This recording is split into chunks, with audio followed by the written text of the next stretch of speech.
paciência, porque eu vou, na primeira parte da minha colocação, né, eu vou falar rapidamente sobre a biografia do Walter Benjamin, entendendo que tratar sobre a biografia dele é entender um pouco por que a pesquisa narrativa tem como ancoragem, né, o Walter Benjamin, em especial os estudos dele sobre narrativa, experiência e história, o conceito de história. E na segunda fala, né, no segundo momento da minha fala, eu vou tratar um pouco mesmo sobre os conceitos sobre narrativa, experiências, história e a pesquisa narrativa. Então, gostaria que vocês se sentissem muito à vontade na segunda parte da nossa conversa, para a gente poder conversar, dialogar sobre o conteúdo. Vai ser um prazer o conteúdo dessa fala, conversar aqui com vocês. É um estudo que muito me anima, que me é muito caro, né? Então, é um prazer estar aqui. Então, queria agradecer também o Chiquinho pelo convite e o professor Silvio, né, que eu acabei de conhecer neste momento. É um prazer estar aqui com vocês e peço que vocês se sintam muito acolhidos, né, muito à vontade para conversar sobre o conteúdo o qual eu planejei. Adriana, só uma pergunta. Eu estou no celular, eu gostaria de saber se está sendo gravado, porque Apareceu aqui que está gravando, sim. Tá gravando, Chico. Muito obrigado. Tá bom, então tá jóia. Eu continuo sem internet, tá? Qualquer coisa, eu dou um grito para vocês. Tá. Então, eu vou começar tratando sobre a biografia do Benjamin. Só um minutinho, eu vou projetar aqui. A gente tinha feito o teste, então eu espero que funcione.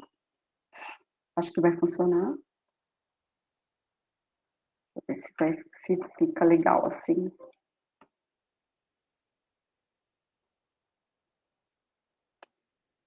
Não sei se a visibilidade tá ok para vocês, tá? Então tá ótimo. Então, eu pensei em iniciar falando sobre a história, né, a biografia do Benjamin, porque, como eu disse no início aqui da nossa conversa, o Benjamin tem uma história de vida que deflagra muito dos seus escritos, né, e também, eu diria, da sua forma de escrever, né.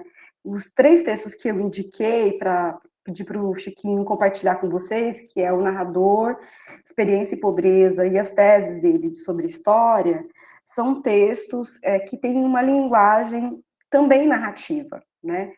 E por isso eu entendo que é importante conversarmos sobre a biografia do Benjamin para falar sobre o conceito de narrativa, né? Porque é um conceito tão caro, tão relevante na obra do Benjamin. Bom, então eu vou passar muito rapidamente pela biografia dele, entendendo que esse arquivo já foi disponibilizado para vocês e que vocês podem depois consultar, podem depois até se assim desejarem, a gente tem uma conversa especificamente um dia sobre a vida dele, ou depois aprofundar, né, sobre a história de vida dele. Mas o Benjamin, então, ele nasceu em 1892, né, em Berlim, na Alemanha, e morreu em Portugal, numa cidade que é fronteira da França com a Espanha, né, em 1940. Então, aqui é basicamente só para vocês entenderem um pouco de onde o Benjamin produz, né, toda a sua teoria. Bom, a história do Benjamin, a história de vida dele, é registrada nessas 2 biografias que vocês estão vendo aqui nas imagens dos 2 livros.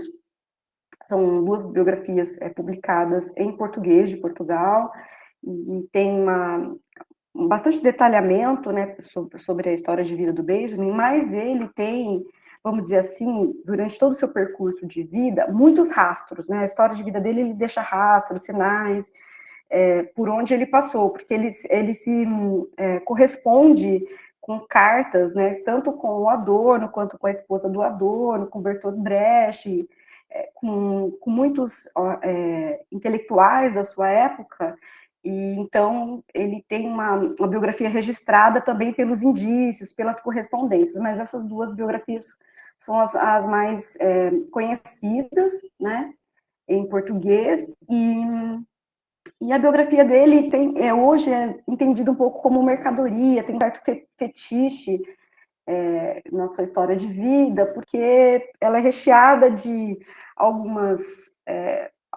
vamos dizer assim, alguns pontos polêmicos e outros pontos incompreendidos, né? Então, é uma biografia assim, intensa, forte, e que tem muitos pontos relacionados com a história, com o momento em que o Benjamin viveu. Bom, ele tem uma infância, o Benjamin, ele tem uma infância bem interessante, porque ele nasceu numa família burguesa, né? Então, muitos textos do Benjamin faz referência à sua infância. Ele mesmo diz no texto Crônica Berlinense, criança burguesa bem-nascida, no sentido de que os pais eram uma típica família burguesa berlinense. Então, o pai dele era comerciante, né, leiloeiro de obras de artes, e a mãe era uma mãe muito presente na vida do Benjamin, mas mesmo assim ele tinha uma família, né, uma arquitetura na casa que denunciava o seu tempo e a sua classe social. Então, em muitos dos textos que ele narra o seu percurso de vida, ele diz que o fato dele ter babás, as residências de verão, a residência de inverno, as porcelanas, todo o mobiliário da casa do Benjamin era um cenário que ele depois entendeu que era um cenário de autoalienação, né? Porque ele entende que havia ali uma exposição de uma arquitetura, de uma vida, né? Não apenas de uma arquitetura, mas também de uma vida de uma determinada classe social, que é a classe que ele chama de burguesa. Bom, ele tem uma forte ligação, né, com a mãe, com o pai nem tanto, mas com a mãe essa ligação vai se estender pela vida toda, inclusive até um pouco assim, antes da mãe dele falecer, o Benjamin vive momentos na infância e até na juventude de crises de várias naturezas, crises de saúde, crises existenciais, e a mãe é sempre um amparo, né, para o Benjamin, né, um amparo, um porto seguro, um ponto de apoio para ele. A juventude do Benjamin, de modo geral, a gente pode dizer assim que é uma juventude muito rica, né, porque como ele teve uma infância também rica, mas uma infância em que ele ficava muito doente, muito adoentado, muito sozinho, a gente tem na juventude um outro Benjamin, apesar de ainda carregar alguns problemas de saúde, o Benjamin jovem é um Benjamin que circula por muitos grupos e movimentos estudantis, ele tem uma participação muito intensa em grupos de estudo, ele estuda filosofia, ele estuda sociologia e se torna cada vez mais próximo de uma liga, que é a Liga Estudantil Livre de Berlim, e ali ele constitui um grupo de amigos muito importante, né, na juventude, e em especial dois amigos, né, que vão percorrer ali uma parte importante da juventude do Benjamin.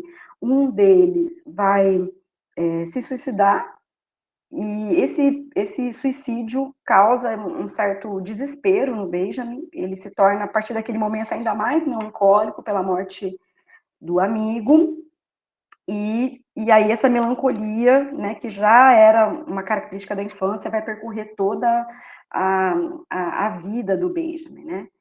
É uma melancolia, assim, que vai ser atravessada por vários momentos que aqui eu vou narrar. Ele se casa, né, tem um filho, a relação com a esposa é um pouco, vamos dizer assim, tumultuada, mas, mesmo assim, ele vive um momento muito complicado ainda, porque ele ainda, nessa melancolia, ele ainda sentia muito medo da guerra. O medo da guerra é algo que percorre o Benjamin pela vida fora, né? Até o final da vida, ele viveu esse medo intensamente, né? Mesmo assim, apesar do medo e com medo, ele é uma pessoa muito estudiosa, né? O Benjamin tem, nós temos registros, né, de estudos profundos do Benjamin. A obra dele, As Passagens, é uma obra bem intensa com relação a isso, e ele, para se organizar quanto aos estudos, ele tem ali o apoio financeiro muito próximo do pai, que quando, em virtude da guerra, começa a ter uma situação de crise financeira na família, começa, então, não mais financiar o Benjamin para os seus estudos, né? E isso causa um maior atrito entre ele e o pai, que vai se perdurar pela vida toda do Benjamin, né, até a morte do pai. Ele, como eu disse, ele é extremamente estudioso, estuda na Suíça, filosofia. O Benjamin, a obra dele é uma obra muito interessante, porque é difícil dizer exatamente o que o Benjamin estuda, né? Ele fez um movimento que eu considero muito, ao mesmo tempo perigoso, mas também muito audacioso e muito corajoso, que é o movimento de tentar ler o seu tempo, ler a sua época, considerando vários campos do conhecimento. Então, para entender o tempo dele, ele olhou para a sociologia, olhou para a filosofia, olhou para a arquitetura, olhou para a literatura, né? Então, ele fez um movimento muito profundo e muito corajoso, que tentar olhar o seu tempo por diversas áreas do conhecimento, né? Que é, como eu já disse, muito corajoso. Bom, ele, não mais financiado pelo pai na vida adulta, ele começa, então, a editar, né, editar revistas. Essa obra dele aqui, Ângelos Novos, né, é uma obra que vai, inclusive, estar presente no texto as teses sobre história. Depois a gente vai falar um pouquinho sobre ela. E nessas edições, né, de muitas revistas, ele tem contato com o Adorno, e o Adorno vai, junto ao Instituto de Pesquisas, subsidiar a vida do Benjamin com uma bolsa, né, o qual essa bolsa praticamente vai ser, durante muito tempo da vida dele, a única fonte de sobrevivência. Quando ele viaja para Capri, ele conhece a Ângela. A Ângela vai ser assim, um ponto muito importante, vai ser o ponto de contato que ele tem com o marxismo. A Ângela é uma mulher pela qual o Benjamin se apaixonou perdidamente, e inclusive se divorcia, né, da mulher, e por um tempo mantém essa relação dúbia, né, com a Ângela. E vai ter contato com o marxismo através dela, que trabalhava com teatro, era muito próxima também ao Bertolt Brecht. É o momento que o Benjamin tem um contato bem importante com Brecht. Ele viaja, é um momento de muitas viagens dele, ele viaja muito por Roma, Nápoles, ele viaja muito pela Itália, escrevendo, fugindo também do frio e também um pouco da guerra. E aí, só para poder entender um pouco, assim, e aí eu estou tentando controlar meu tempo, né, só para poder entender um pouco sobre como que ele vai conduzir a vida acadêmica dele. Ele vai produzir, então, uma tese, né, que é a origem do drama trágico alemão, e essa tese, ela é submetida na Universidade de Frankfurt, ela não é compreendida pela banca, e o Benjamin é aconselhado, então, a retirar a submissão da tese para que não causasse ali uma exposição. É um período bem difícil para o Benjamin, porque ele se vê numa crise cada vez mais financeira, cada vez mais importante, e se vê cada vez mais num momento delicado, porque o divórcio, né, acarreta ali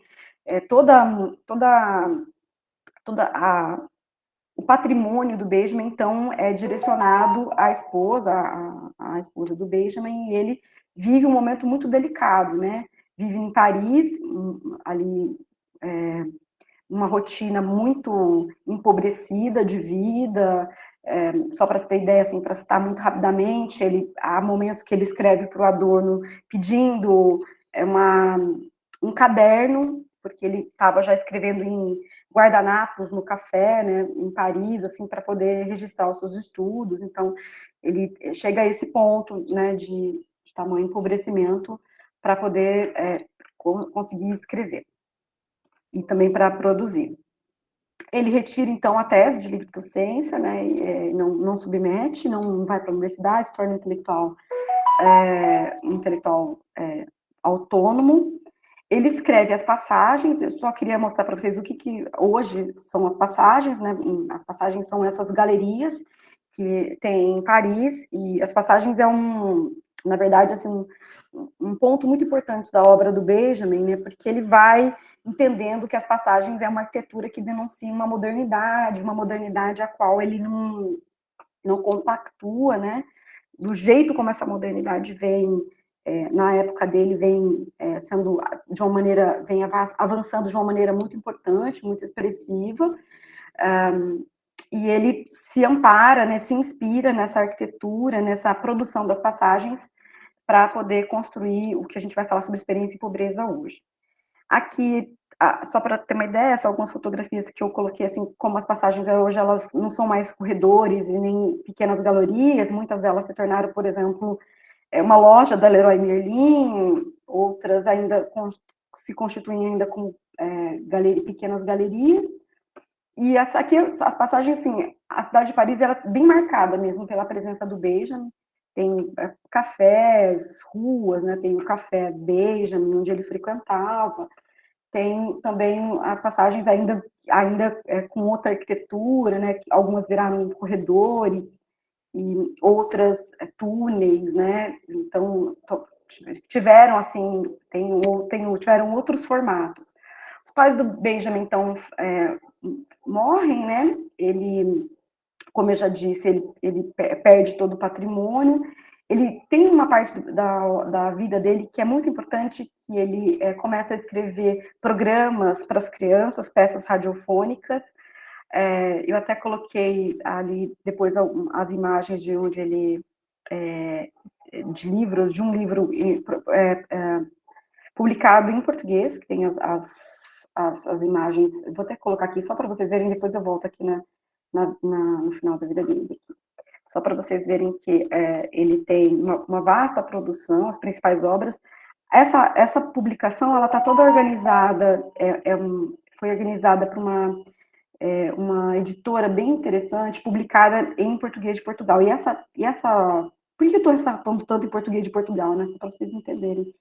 Porque a maior parte da obra do Benjamin que chegou para a gente, que tem aqui no Brasil, ela é traduzida do alemão, né, para o inglês, e do inglês para o português. Então, há uma perda importante aí no campo da tradução. Essa obra aqui, organizada dessa forma, foi traduzida do alemão diretamente para o português. Então, é uma obra que contém, inclusive, até os títulos são diferentes, está organizada de uma outra forma, e era aqui o que eu queria mostrar para vocês, né? A obra que ele tem produzido para as crianças, na Hora das Crianças, narrativas radiofônicas, e Um Dia de Loucos, que é como uma espécie de charadas para as crianças, que ele fazia na rádio, né, no programa de rádio. E aqui, eu diria assim, que o Benjamin ele tem dois expoentes que estudam, né, estudiosos, e o que eu destacaria, né, que é o Michel Louvi e a professora Jeanne Marie, mas também tem outros autores que olham para o Benjamin, como, por exemplo, Leandro Conder, Renato Franco, que olham de uma maneira não tão profunda quanto, eu diria, a Jeanne Marie e o Michel Louvi.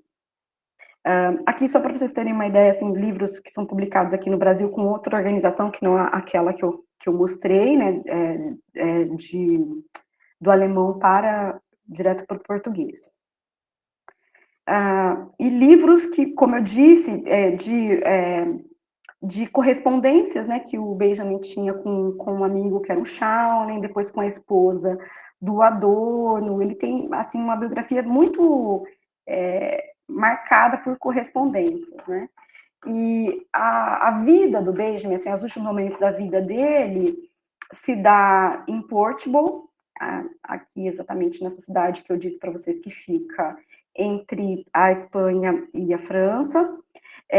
Ele chega nessa estação e na estação ele vem andando, ele vem fazendo o caminho dos Pirineus até chegar em Portugal e aí ele é impedido, né, de prosseguir. O plano dele era passar pela Espanha, ir até Portugal, de Portugal ir para os Estados Unidos encontrar o Adorno, né, para trabalhar no Instituto de Pesquisa com o Adorno. Mas ele é, então, parado, né, ele é rejeitado ali na fronteira espanhola, e ele, então, ele falece, né, num hotel nessa cidade, que é a cidade de Portugal, que tem ali uma arquitetura toda voltada para o Benjamin, a cidade toda voltada para a pessoa, né, para a existência do Benjamin, uma cidade carregada assim de imagens, tem muita programação cultural falando do Benjamin, que são assim, tem um caminho que é bem bonito assim do Benjamin na cidade, mas tem a praça, tem o hotel onde ele morreu, o cemitério onde tem ali uma homenagem a ele, porque os restos mortais dele foram jogados numa vala comum, depois então não se tem os restos mortais. E aqui a imagem do hotel e também da cidade, né, da vista da cidade. Quando eu fui em 2019, conheci a cidade, eu fiz o caminho do Walter Benjamin, eu fiz um diário, né, um diário de viagem e organizei em um vídeo que eu vou compartilhar com vocês, vou parar a partilha, é um vídeo de... Deixa eu ver se parou a partilha. Parou. É um vídeo de 3 minutos do diário de viagem, aí eu vou compartilhar e depois entro nas narrativas e especificamente, né, sobre a pesquisa narrativa. Então, eu vou compartilhar o vídeo e vamos ver se vai dar certo. Eu fiz o teste, estava dando certo, vamos ver se vai dar.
Pronto, acho que... Então, a ideia nessa primeira parte da fala é apresentar, então, apresentar rapidamente o Benjamin para vocês. Deixa eu ver se assim fica melhor. Às vezes pode ser que o meu som melhor. E nessa segunda parte da minha fala é tratar especificamente sobre o conceito de narrativa, né? Sobre a experiência em Benjamin e sobre a pesquisa narrativa, né? Tentando articular rapidamente esses três conceitos, né? Se é que é possível. Então eu fiz aqui um slide também só para guiar a minha fala, mas aqui eu vou tentar ser um pouco mais livre na minha colocação, porque aí eu acho que a gente vai poder conversar melhor. Deixa eu ver se está tudo certo aqui. Acho que assim fica bom, melhor para vocês assistirem. Bom, então, como que eu organizei a minha fala, né? Pensando um pouco, né, no conceito de narrativa, modernidade e pesquisa. Ah, Renata tá aqui. Oi, Renata. Tô vendo as pessoas aqui, queridas colegas. Então, pensando um pouco, então, no conceito de narrativa, modernidade e pesquisa em diálogos com o Benjamin, né? E o meu recorte é muito mesmo pensado com o Benjamin. De qual lugar eu falo, né? Para vocês entenderem um pouco. A gente sempre tem essa marca de onde a gente fala, né? Então, da docência, da escrita, né? Da escrita narrativa e da escrita da vida, né? Porque a gente entende, no âmbito da pesquisa narrativa, que existe uma diferença conceitual importante entre pesquisa de narrativas e pesquisa narrativa, né? Então, assim, conceitualmente falando, existe uma diferença conceitual que é falar sobre pesquisa narrativa. O Benjamin, né, o conceito de narrativa no Benjamin é um conceito que permite que a gente discuta, né, pesquisa de narrativas e pesquisa narrativa.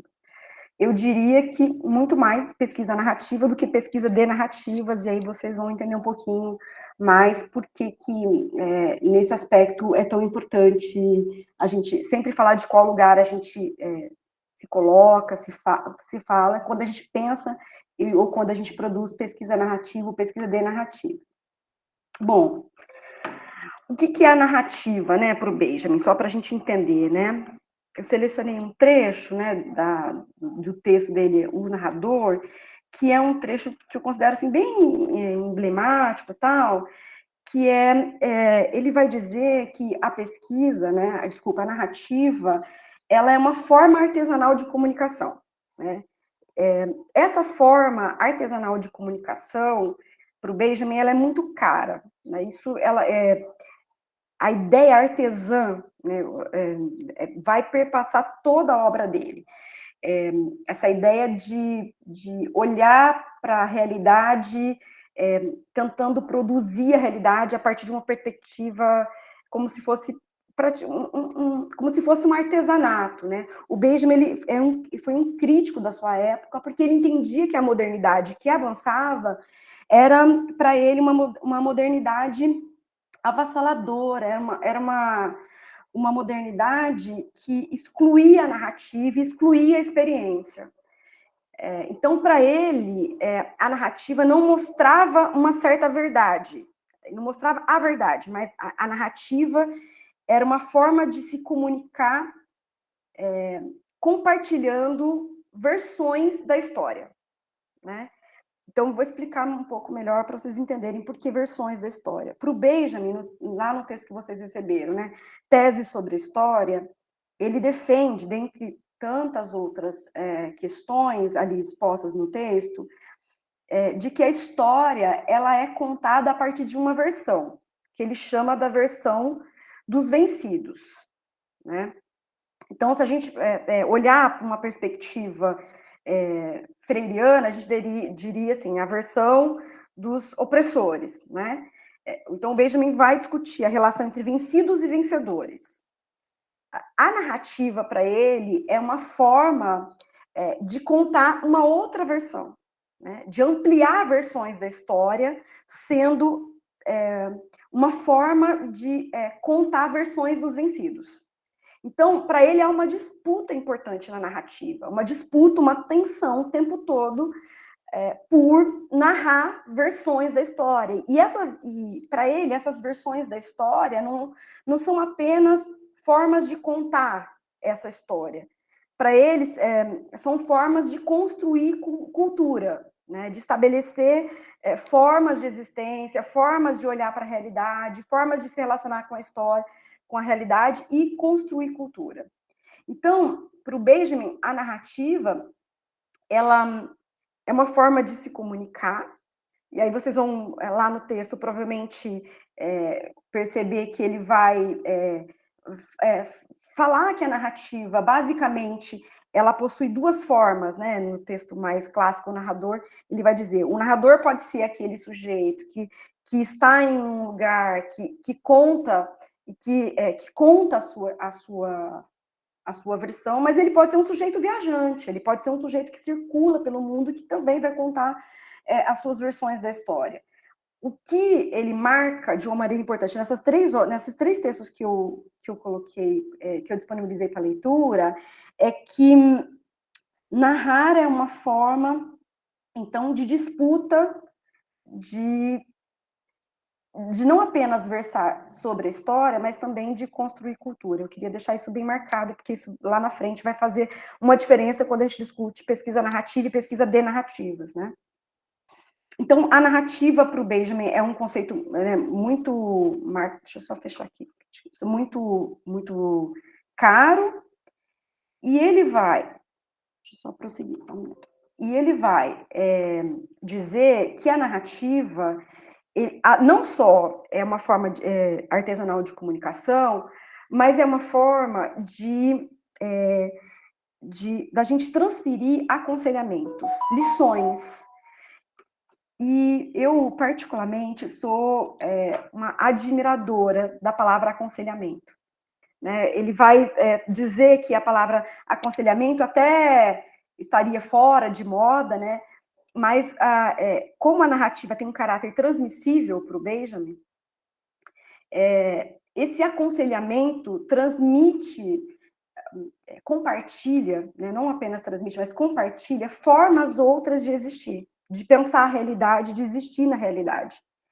Então, ele vai dizer que numa sociedade marcada pela modernidade que já avançava no tempo dele, havia pouco espaço, não apenas para contar a narrativa, mas para produzir outras formas de existência, porque a modernidade ela era tão forte, né, tão agressiva no seu modo, como já avançava no momento em que o Benjamin era vivo, que não permitia espaço para pensar outras formas de existência. Quando ele discute as passagens, por exemplo, nas passagens fica muito claro na obra dele, né? Ele vai dizer, olha, essas galerias que estão se constituindo em Paris, que não nos permite acessar os nossos sentidos, né? A gente anda pelas galerias e a gente esquece se está frio, se está chovendo, se já passou 2 horas que a gente está ali dentro, a gente só é voltado para o consumo da mercadoria. Então, toda a nossa existência é voltada para a mercadoria. Não se abre espaço para pensar a vida, para além do consumo dessa mercadoria. Então, ele vai dizendo sobre essa tensão, que ele chama de fadiga social também, que ele vai dizendo em muitos momentos, em 3 textos, ele discute a fadiga social que ele vai sentindo, e que ele vai percebendo nesse homem, né, do tempo dele, que não apenas tem pouco espaço para narrar sua experiência, porque ele é um sujeito que é cada vez mais silenciado, mas ele é um sujeito que também é impedido de viver essa arte do encontro, porque toda narrativa pressupõe um ouvinte. E essa relação, né, entre alguém que ouve e alguém que conta uma história pressupõe um encontro para o Benjamin. Daí a deflagração de outras formas de existência. Então, o que ele chama das passagens, né, hoje seria mais ou menos o que a gente tem mais próximo, seria os shopping centers, né? Quando a gente entra no shopping, fica muito evidente isso. Estou vendo que são 10 minutos só, Chiquinho. Fica muito evidente que a gente tem pouco... a gente acessa pouco os nossos sentidos, né? A gente fica olhando os produtos nas vitrines do shopping, por isso que eu até coloquei de fundo a música As Vitrines do Chico Buarque. Essas vitrines, elas nos seduzem de tal maneira que a gente não consegue sequer acessar os nossos próprios sentidos, né? A noção de tempo, de espaço, de realidade. Nós somos comprometidos integralmente por esse fetiche da mercadoria, pelo consumo da mercadoria, e daí, então, a crítica aí da fadiga social. Ele faz uma referência importante ao aconselhamento que eu estava dizendo, que eu acho que é importante. Eu vou ler para vocês, porque eu acho essa parte tão bonita. Se eu for falar sobre ela, acho que eu não vou conseguir jamais falar de uma maneira tão bonita como ele diz. Só no comecinho, aqui, ele diz assim: não podemos dar conselhos nem a nós mesmos, nem aos outros.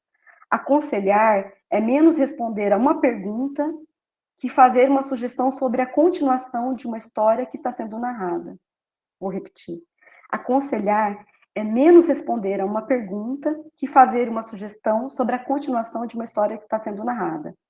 Para obter essa sugestão, é necessário primeiro saber narrar a história. Em contar que um homem só é receptivo a um conselho na medida em que verbaliza essa situação. O conselho, tecido na substância dessa existência, tem o seu nome, sabedoria. Então, para o Benjamin, o ato de contar, ele é tão importante porque, muito mais do que responder uma pergunta, como ele diz, produzir um encadeamento de histórias, de versões da história, de pluralidade dessas versões dessa história. E além desse encadeamento da contação de histórias, há também o que ele chama de produzir, que para ele é o tecido da vida, da existência da vida, que é a sabedoria.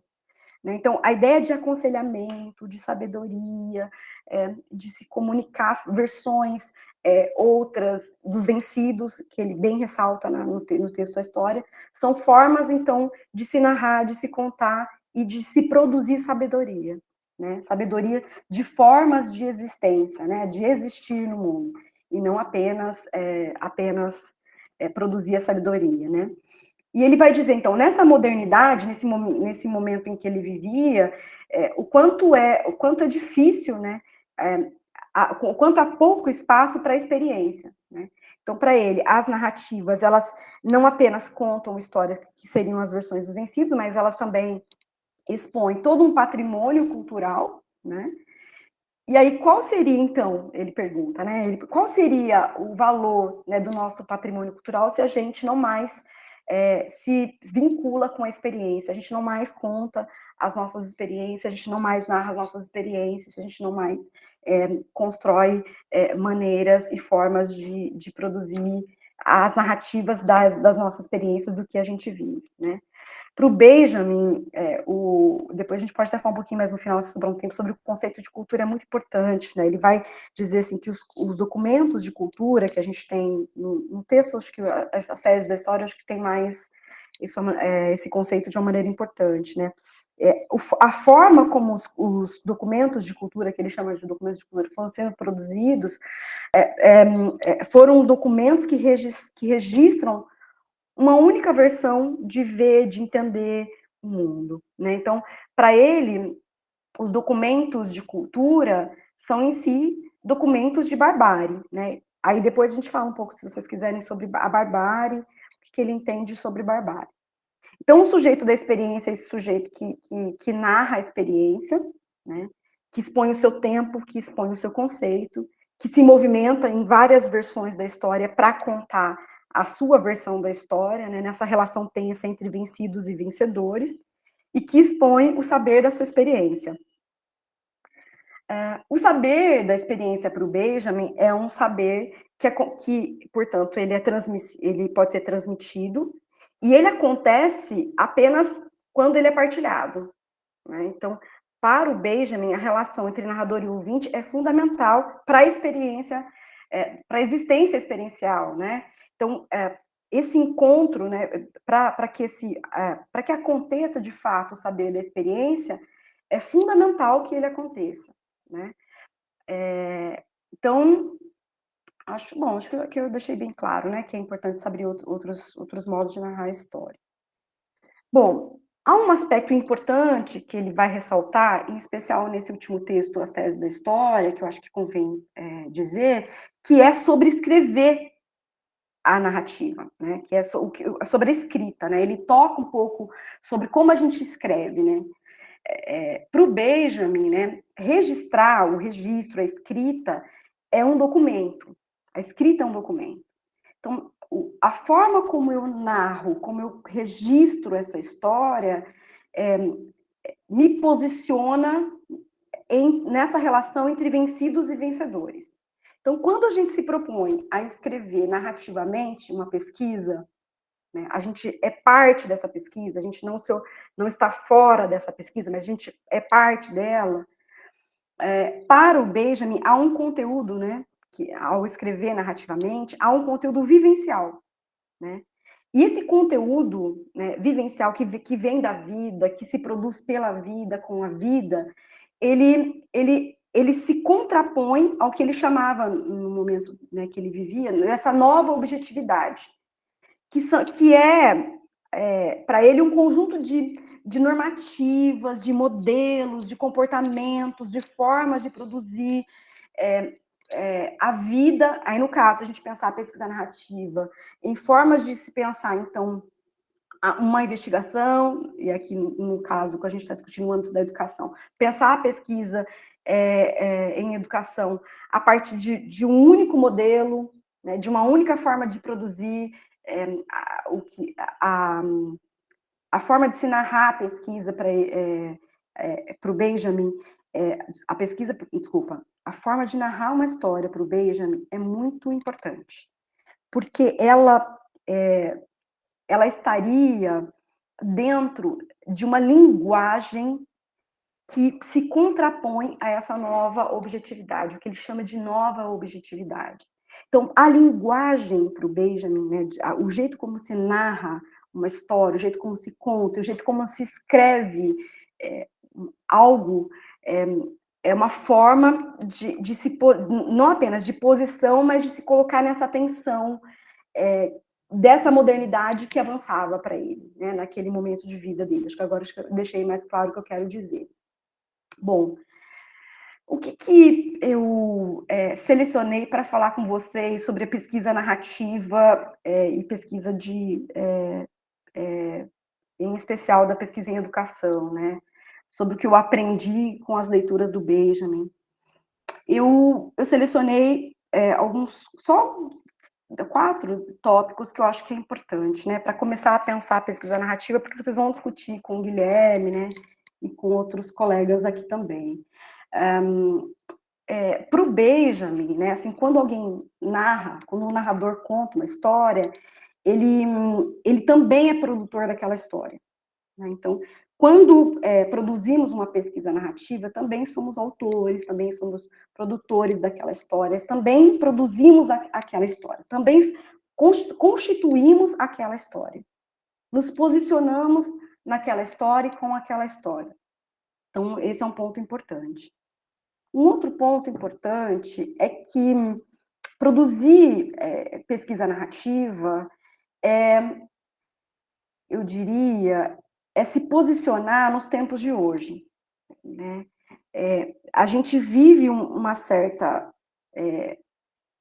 eu diria, uma certa forma, né, de se produzir pesquisa como sendo a mais importante, que advém de um certo conhecimento sobre o que é ciência, e como se essa forma de pensar a pesquisa fosse a única.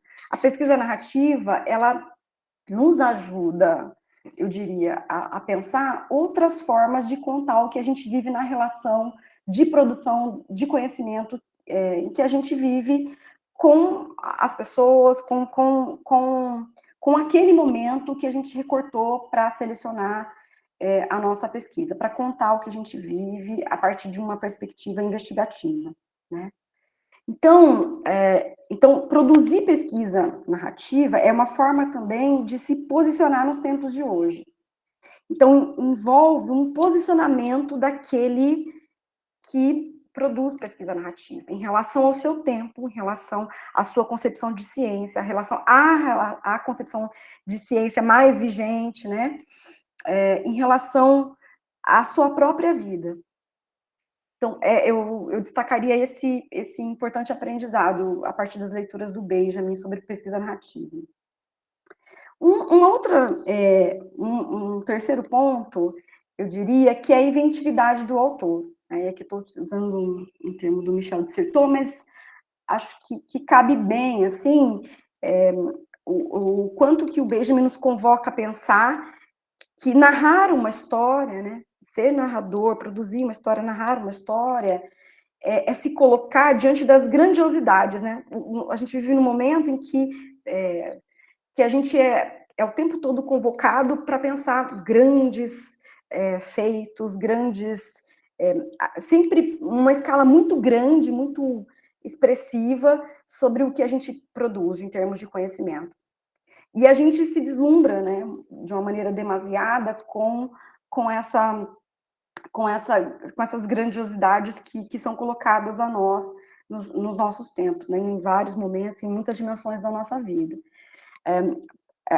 Para o Benjamin, né, a narrativa, ela coloca o que expõe, eu diria, o que é invisível nos nossos tempos, né?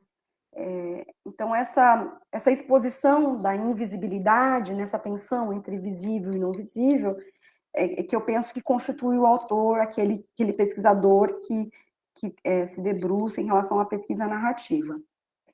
E, por último, né, eu diria o quanto que a pesquisa narrativa ela é um convite também, uma convocação, eu diria, em alguns momentos, para a gente pensar a emergência da experiência numa sociedade que que o tempo todo nos conduz, eu diria, para uma certa tristeza, desânimo e até para uma fadiga social, como bem ressaltou o Benjamin em muitos dos seus textos. Então, a pesquisa narrativa, ela compõe ali eu diria um conteúdo, vou usar o termo que o Benjamin utiliza, que é o conteúdo vivencial, no qual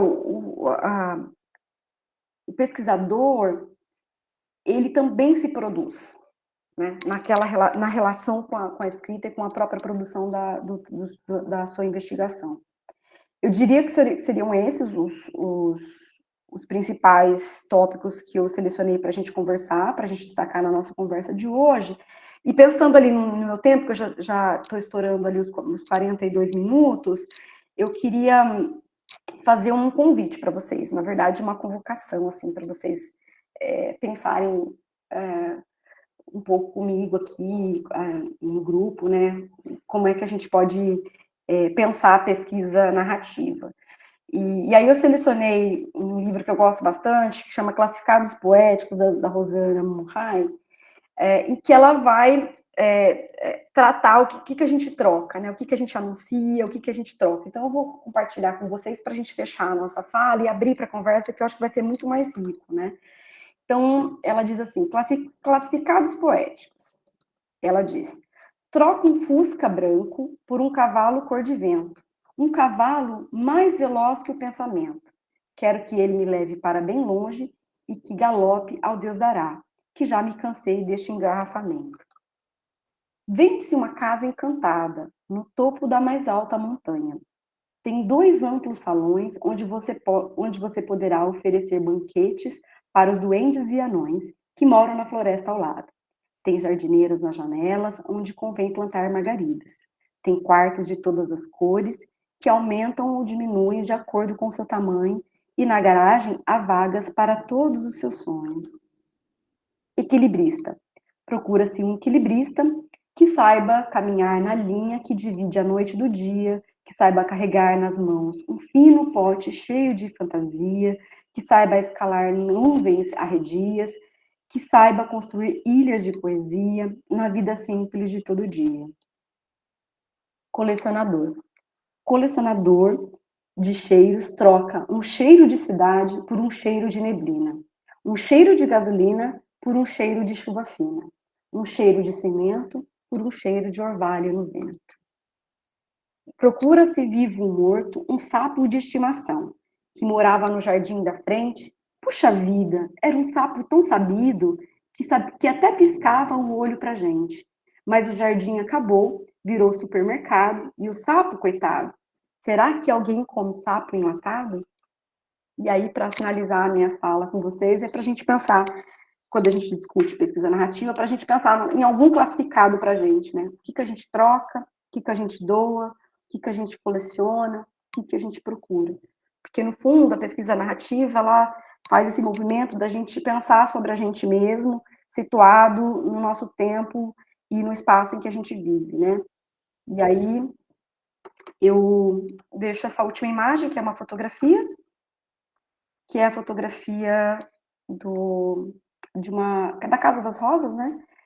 Que diz o seguinte: consciência, desabamento. Então, para a gente começar esse primeiro encontro, falar sobre pesquisa narrativa, é um pouco disso, né? É o quanto que a pesquisa narrativa nos convoca a uma consciência da gente, do nosso tempo, da nossa relação com o nosso tempo, da nossa relação com o conhecimento, da nossa relação com a produção de conhecimento. E aqui eu encerro a minha fala, já ultrapassando todos os momentos possíveis e pedindo desculpas, vou abrir para a gente conversar e vou já parar de apresentação. Muito obrigada. Adriana, muito obrigado. Eu gostaria também de pedir desculpas aqui, porque no início toda a minha conexão caiu, eu fiquei aqui no celular, né, um dos dados móveis, então até que depois de uns 20 minutos voltou. Gostaria de lembrar também a minha satisfação e a do Silvio, porque hoje nós temos o primeiro encontro dos 2 GTs, né? É o GEP GT UFSCar e o GEP GT Univas.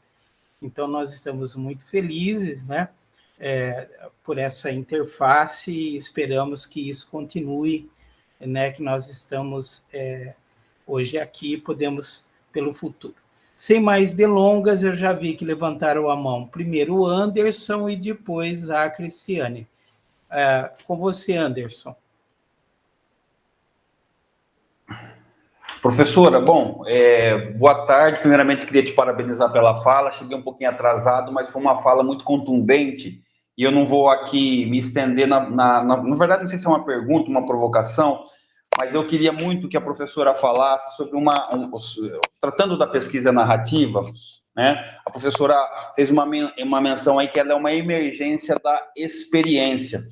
E eu queria colocar uma questão aqui, professor, em relação à questão dessa experiência, que me parece que, nossos tempos, nós estamos trocando uma experiência que é pessoal, que é subjetiva, e que leva esse sujeito a completar-se na busca dele mesmo e seguir na direção do outro por experiências que são propostas por um sistema capitalista que não permite ao sujeito encontrar-se com si mesmo. A professora deu o exemplo aí do shopping center, e isso ficou muito claro, sabe, em relação a essa questão da pesquisa narrativa. Então, a minha pergunta, professora, que eu gostaria muito que a professora falasse sobre, no sentido de tentar compreender se a pesquisa narrativa é uma forma, de repente, de dar um novo sentido a esta busca da experiência desse sujeito que está encontrando essa fadiga, e é uma fadiga que não é somente do sujeito, é uma fadiga social que,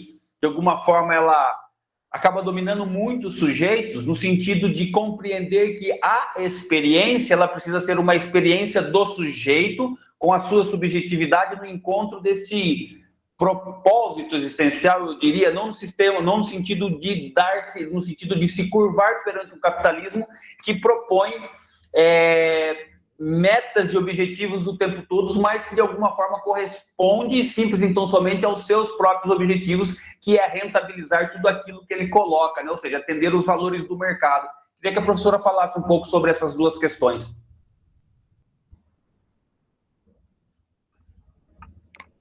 Eu vou falar então rapidamente, Anderson, sobre a experiência no âmbito da pesquisa narrativa, do que eu venho muito nos últimos tempos entendendo sobre experiência, né? Para o Benjamin, a experiência ela é então um saber transmissível, né? A versão dos vencidos numa sociedade que avançava para ele, que é uma sociedade moderna e que do ponto de vista dele, era uma sociedade que não havia experiência, não havia espaço para a experiência. Há outros autores que discutem a experiência, também nos nossos tempos. Então, eu diria aqui, eu destacaria não apenas o Jorge Larroça. O Jorge Larroça ele é um autor que discute experiência, bem conhecido por nós, né? Ele discute a experiência como algo que passa, que transforma o sujeito, mas eu circularia a experiência a partir da perspectiva do Thompson, que é um autor que eu venho olhando com mais cuidado, porque ele vai dizer que a experiência, ela sempre é uma experiência que advém de uma classe. Quando a gente vive uma experiência, a gente vive uma experiência de uma classe social. Então, ele vai dizer, por mais que a experiência seja um movimento subjetivo, próprio do sujeito, uma experiência vivida, atravessada, transmitida, como diz o Benjamin, pelo conteúdo vivencial, para ele, essa experiência, ela tá, eu diria, formatada pela classe social que o sujeito vive. Então, ele vai dizer que a experiência ela é sempre uma experiência de uma classe social. Então, essa dimensão que o Thompson aponta, ela conversa bastante com o conceito de experiência do Benjamin, porque, ao mesmo tempo que expõe essa fadiga social, como você bem colocou aqui, Anderson, ela também expõe uma relação entre classes sociais, né? Uma tensão social que eu diria que não é só econômica, que não é só pelo recorte da economia que a gente pode observar a experiência, mas também pelo recorte da cor da pele do sujeito, pelo gênero, né? A gente pode olhar a experiência também, essas diferentes camadas, eu diria, de interpretação sobre a experiência, também por outros recortes que não apenas o recorte subjetivo e o recorte econômico. Então, quando a gente narra a experiência, quando a gente produz pesquisa, né, porque eu acho que a pesquisa narrativa, ela lida com a experiência, né, o conteúdo dela perpassa de uma maneira relevante, de uma maneira importante, pela experiência vivida pelo sujeito, constitui a experiência e constitui o sujeito. Então, não é uma experiência apenas do sujeito, mas também de uma classe social, de um grupo. Não sei se eu respondi o que você colocou, mas e a Cristiane também ia fazer uma pergunta, também uma colocação. Cristiane? Boa noite a todos, boa noite, professora. Estou encantada aqui com o seu trabalho, principalmente em mostrar no início aí, né, quem é Benjamin, porque assim, nada mais edificante, nada mais construtor da gente conhecer quem escreve, saber um pouquinho de quem escreve, nos faz chegar mais perto desse escritor, né, de quem falou. E eu fico aqui pensando, porque eu vou transitar nesse caminho, né, já estou transitando pela pesquisa narrativa. Quando eu estava no mestrado, eu me apaixonei por Todorov, porque trabalho com literatura. E agora eu estou apaixonada com Walter Benjamin. E, para mim, tem uma coisa que fica no meio disso tudo. Primeiro, sobre as primeiras colocações que você fez, professora, sobre a dimensão utilitária, né, que ele fala da narrativa, que ela pode ser um ensinamento moral, né, uma norma de vida. Aí, depois, ele passa a falar do narrador como um homem que sabe dar conselhos, mas aí ele diz, mas os conselhos não estão na moda, né, já estão sendo ultrapassados. Então, como dar conselhos, né? Essas experiências vão deixar de ser comunicadas. E aí, no arquivo aqui que eu peguei, o Anjo da História, que é esse texto dele, tem um pedacinho lá no final que me chama muita atenção, porque dá a impressão assim, aí eu queria que você até esclarecesse para mim, né? Eu estou ainda conhecendo a obra, dá a impressão assim que ele dá uma beliscada na gente para dizer assim, olha, cuidado, hein? Né? Ele diz assim, nas suas construções, nos seus quadros, nas suas narrativas, a humanidade prepare-se para, se necessário for, sobreviver à cultura. E o que é mais importante, faz isso a rir. Talvez esse riso soe até ali, aqui e ali, a bárbaro. Seja bárbaro, né? Desde que cada indivíduo, de vez em quando, ceda um pouco de humanidade àquelas massas que um dia lhe a devolverão com juros acrescidos. E aí, quando fala da humanidade, que para mim fica o tempo todo muito claro, a revolta no texto dele, sobre o se deixar de valorizar aquilo que tantos construíram, que a gente constrói, que tem valor, deixar de se observar isso, né, para poder construir o novo. Construir o novo sem observar isso tudo que já foi construído. Tem uma dimensão da obra do Benjamin pouco estudada, Cristiane, que eu sempre sugiro para quem quer discutir com profundidade, que é os textos dele sobre linguagem, o conceito do Benjamin sobre linguagem. Tem 3 textos, deixa eu até pegar aqui só um minutinho para mostrar, rapidinho, só um minutinho.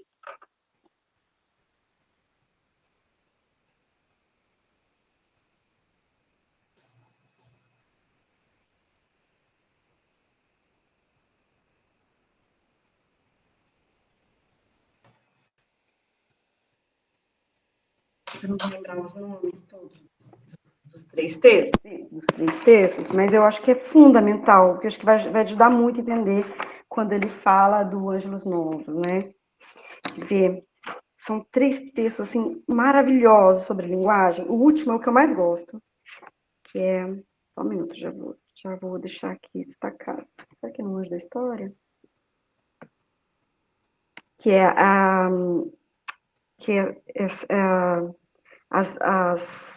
a linguagem com sociologia da linguagem, e a outra... mas é o que eu mais gosto, não é sociologia da linguagem. Eu não vou saber localizar aqui tão rapidinho, depois até posso te enviar. Porque talvez porque nesse texto, ele vai assim, evoluindo no conceito sobre linguagem. E aí, o que ele diz? Ele vai primeiro, né, fazer a crítica à linguagem do seu tempo, a linguagem na modernidade e tal. E no último texto, ele faz uma discussão da linguagem como um saber ancestral. Então, para ele, a linguagem, ela tem uma dimensão mimética. Então, para ele vai dizer assim, olha, a natureza, o jeito como o céu está, as árvores, os pássaros, as formas da natureza, tem uma linguagem. E nessa linguagem há uma ancestralidade, há uma lição que a gente não aprendeu com o próprio mundo que a gente vive. Não. É o mais lindo, é o texto mais lindo sobre linguagem que eu acho, assim, que eu li com os meus alunos do grupo de pesquisa, ele, professora, esse é o texto mais interessante, é o texto mais interessante que ele fala sobre linguagem, porque ele vai dizer assim, olha, o que o Krenak diz hoje, de uma certa forma, né, observa o mundo que você vive, observa a natureza, as formas dos animais, como eles se localizam, como eles se deslocam, como eles vivem, como que eles vivem entre si. Então, para o Benjamin, essa linguagem mimética das formas, dos tamanhos, das movimentações, da própria natureza, desde das árvores, dos ventos, dos animais, dos seres vivos, tem uma linguagem que é uma linguagem ancestral, que para ele, a modernidade, quando ela desenvolve um modo urbano de viver, uma arquitetura impessoal, né? Uma arquitetura toda atravessada pelo fetiche do consumo, há uma relação de afastamento nosso, né, do sujeito, do ser humano, com a linguagem da vida, que para ele está na natureza. Ele fala sobre as estrelas, é um texto muito bonito. Então, quando você diz, assim, parece esse texto, né, as teses sobre a história, parece um tom até assim... provocador mesmo, que ele diz assim, né? O jeito como a gente vem levando a vida, vem tocando a vida, vem construindo uma forma de existir no mundo, é uma forma com nenhum espaço para a experiência, e daqui a pouco não haverá espaço sequer para vocês, seres humanos, né? No fundo, ele traz essa linguagem, que é uma linguagem até catastrófica, se a gente, né, tomar isso ao pé da letra. É como se fosse uma previsão de futuro, né? E aí o que ele marca é isso, assim, para ele tem uma dimensão muito forte no Benjamin, que eu acho que é sensitiva na escrita. Eu acho que não é só o quanto ele, como eu disse, como ele olhou para diversos campos do conhecimento para entender, ler o seu tempo, para fazer a leitura do seu tempo.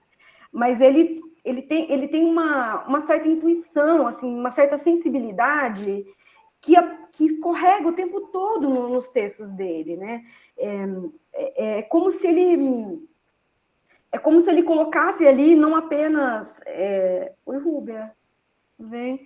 Como se ele colocasse ali não apenas a racionalidade dele, mas ali tivesse um espaço para a sensibilidade do que ele sentia.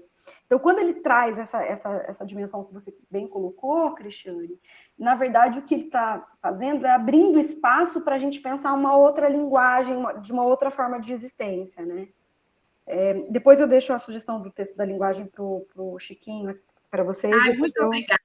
Tá. Porque aí aqui não vou conseguir localizar tão rapidamente, mas é maravilhoso. Mas a impressão que dá a professora lendo os textos é essa mesma. A gente lê, vai vendo uma teoria envolvida ali, do nada, sim, ele meio que leva a gente para um caminho que é o sentimento agora. Agora eu não estou falando de teoria, agora eu estou falando dos sentidos, de como a gente perde tempo na vida, a gente vai lendo e vai passando por essa sensação. Tem um texto que ele deixa bem claro esse negócio, a dimensão do sentido dele, que chama Destino e Caráter. Acabei de ver aqui, agora eu lembro, chama Destino e Caráter. Aqui ele vai dizendo como é que o sujeito que conta, o sujeito que se forma, o sujeito que narra, forma o seu caráter. Será que esse destino está pronto? Né? Será que existe uma pré-determinação do destino? Ele faz essa discussão, né? Será que o caráter é determinado pelo ser do destino? Ou esse destino ele é pré-determinado também pela força da modernidade, a forma como essa modernidade é avassaladora, é agressiva, né? Ele faz essa discussão de uma maneira importante também. Muito obrigada. Pessoal, está em aberto, estamos dentro do tempo. Gostaria de acusar a presença da professora Rúbia Cruz, que será nossa convidada aqui no mês de maio. Seja bem-vinda, professora Rúbia. Estava no carro ouvindo, né? E agora está aqui. Muito bem-vinda. Se tiver alguma pergunta, já pode mandar para a Adriana. Eu quero agradecer, dizer, né, uma boa noite bem especial para todos, para todas, para a Adriana querida, uma delícia. Dá uma vontade de pular na tela, sair abraçando todo mundo, né? O Chico, a Adri, né? Algumas pessoas do grupo que eu conheço também. Mas eu vim ouvindo a Adriana e vim pensando, sabe, Adriana, nas nossas aulas com a Carolina Bovério, né? O Benjamin é um assunto maravilhoso, e nós eu e a Adri somos quase da mesma turma ali da pós-graduação da Unicamp, E a gente foi iniciado, eu falo que é iniciado por mãos preciosas dentro dessa discussão do narrador e desse contexto da modernidade do Walter Benjamin, pelas mãos da professora Carolina Bovério, que infelizmente nos deixou aí há uns anos. Mas, e aí eu vim pensando qual é a potência de um professor na nossa vida, né? Que a gente vai levando esse legado, e mais do que levar a partir dessas lições aprendidas, né? As experiências que a gente vai cavando, que vão ressignificando tudo aquilo que a gente faz, né? No lugar que a gente atua, como isso tem uma potência incrível. E vim aqui conversando com a Adriana no carro, a Adriana falando, e eu ouvindo e prestando atenção, congestionamento incrível esse horário aqui em Joinville, né? E sendo grata, né? Grata a Carolina, e grata a Adriana, né? Que trouxe muitíssimo bem. Peguei, assim, um pouco atrasada também, tive uns problemas lá na universidade, mas muito bom, muito bom. Eu acho que essa conversa e como o Anderson colocou sobre a questão da experiência, como são conceitos complexos para a gente compreender esse lugar, né, da gente nos nossos espaços. Eu estou trabalhando ali perto de comunidades indígenas, comunidades quilombolas, fazendo um trabalho dos alunos junto às diferentes culturas, e como a gente o tempo todo está lidando com esse conceito da experiência, né, no lugar contemporâneo, e de como que a gente traz, como a gente ressignifica a narrativa num lugar em que o oprimido, né, se constitua no lugar de luta e de identidade, né? E eu não consigo, assim, esboçar uma pergunta, só uma gratidão imensa de poder participar desse lugar, né, com vocês. São tão queridos, Adriana e os demais que, de vez em quando, a gente tem a grata satisfação de abraçar na vida, né? Eu também estou muito feliz de te ver, Ruby, aqui. Aí vem na memória toda uma história, né, que a gente tem junto.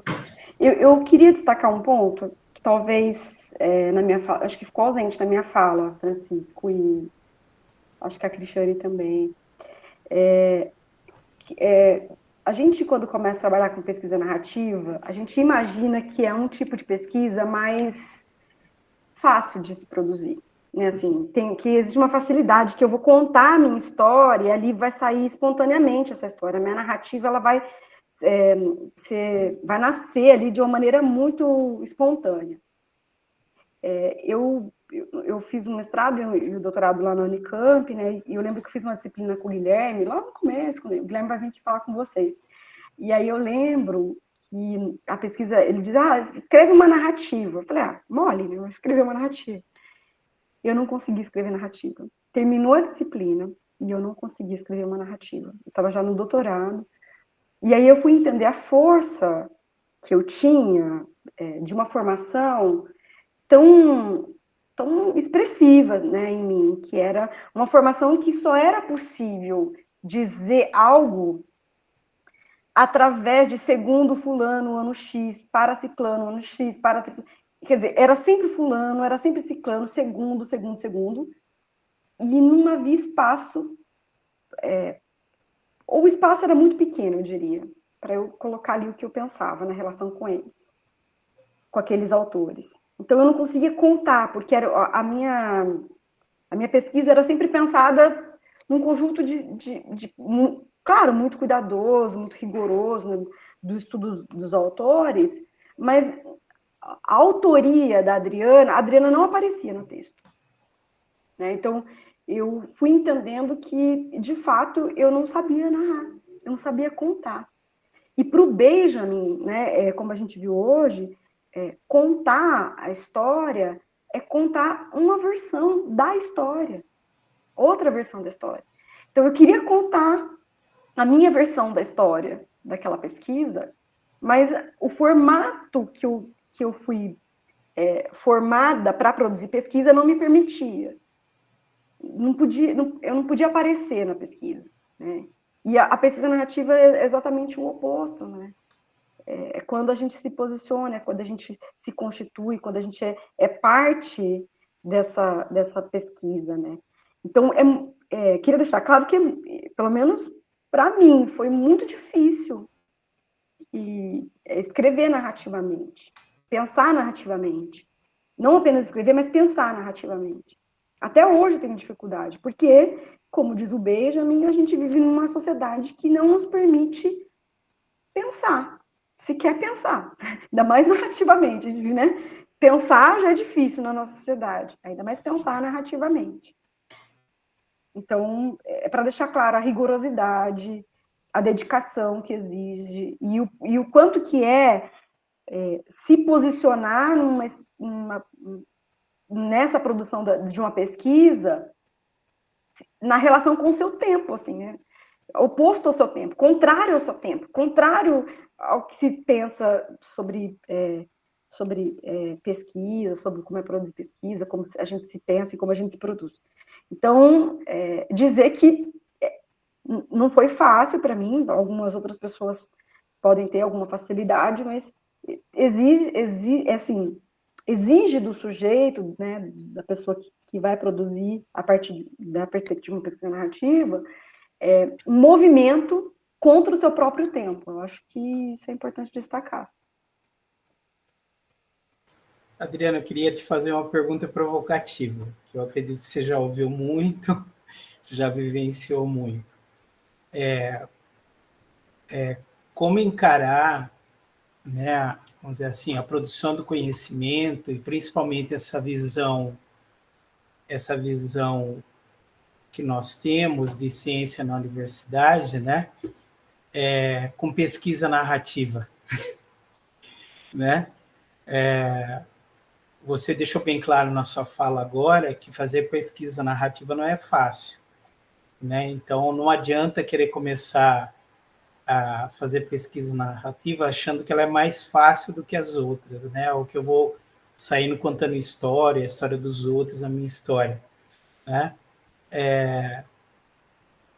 Então, o que você diria, o que você diz o lugar da pesquisa narrativa na educação dentro do espaço acadêmico? Eu acho que hoje, assim, a gente vem tendo mais espaço, assim, né, tem mais visibilidade. O próprio CIPA, o Congresso de Pesquisa Autobiográfica, que a gente tem a cada 2 anos.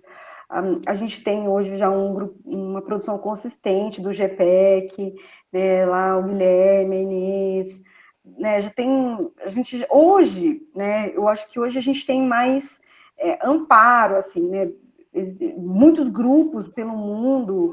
A gente estava lá no Grupos construindo um panorama dos grupos de pesquisa no mundo que trabalha com pesquisa narrativa. Então, assim, tem gente espalhada pelo mundo todo, no Canadá, na Suíça, na França, tudo que é lugar do mundo. A gente tem um mapeamento já de pessoas pelo mundo que discute pesquisa narrativa. Então, hoje ela já se expandiu muito, né? Já tem muitos autores expoentes no campo, né? Então, a gente hoje a gente está mais amparado, mas mesmo assim é muito difícil pensar a pesquisa narrativa nos espaços mais, eu diria assim, principalmente nas universidades, né? Muito rapidamente, assim, um exemplo que eu dou, acabei de ter uma orientanda que defendeu o mestrado, e a gente teve que... porque eu também não disse isso, Chiquinho, faltou dizer, a pesquisa narrativa ela tem uma outra estética, né? Ela tem uma outra estética, não é essa estética que a gente tem comum, assim, né? Ela permite a gente dialogar com outras linguagens, ela permite a gente, como diz a Nilda Alves, eu gosto bastante, né, que ela fala da gente literalizar a ciência, né? Então, trazer uma linguagem da literatura para a ciência. Então, andar nessa linguagem mais dialógica entre literatura e linguagem que a gente produz na universidade, então, às vezes, tem pessoal, né? Então, essa minha mestranda, ela fez uma dissertação e a gente teve que pedir autorização lá para a pró-reitoria de pesquisa, para que a pesquisa dela fosse, de fato, homologada, fosse reconhecida e homologada, né? Então, o nosso pró-reitor lá na universidade, só para vocês terem uma ideia, ele saiu o ranking dos pesquisadores mais influentes no mundo, ele está no 10º lugar dos pesquisadores mais influentes no mundo. Então, assim, o homem é um produtor, o Arnold Schwarzenegger das pesquisas, e aí a gente teve que submeter lá a nossa pesquisa, e ele questionou, falou, mas isso aqui não é pesquisa, isso aqui é uma narrativa, é uma contação de história, tá? Como se fosse algo menor, tal, e a gente teve que fazer um movimento, assim, de resistência dentro da universidade, né? Então, é só para dizer, assim, que hoje a gente tem amparo, a gente tem muitos autores que nos permitem, o Guilherme que vai vir aqui falar com vocês, só ele tem uns 300 textos, né, Rúbia, a professora Inês, e, né, Jossô, nós tem tantos autores que falam sobre escrita de si, pesquisa narrativa, pesquisa biográfica, autobiográfica, o Eliseu, o Cipa, né, tem tantos grupos pelo mundo, né, a gente tem uma consistência hoje, mas mesmo assim temos, sim, dificuldades em pensar uma pesquisa, nem só de pensar, né, por causa do nosso tempo, mas de produzir e de homologar nos espaços da universidade uma pesquisa narrativa. Ela ainda eu diria, marginal, assim, ela não eu não entendo que a gente ainda está numa centralidade dos modos de pensar e produzir pesquisa, não, nos espaços universitários. Eu acho que a gente ainda age de uma maneira marginal. Mas, tudo bem, a gente age de uma maneira marginal, né, Rúbia? Porque é assim que a gente vai produzindo, que a gente vai abrindo e ocupando espaços de produção de conhecimento, né? Obrigado, Adriana. Pessoal, nós temos que ir para os... terminando, a conversa vai continuar num outro momento, né? Mas antes de encerrar o papo de hoje, eu sempre dou a palavra à convidada ou convidado. Gostaria de saber se ainda há alguma questão, se alguém gostaria de fazer alguma consideração, se há alguma pergunta. Fique à vontade.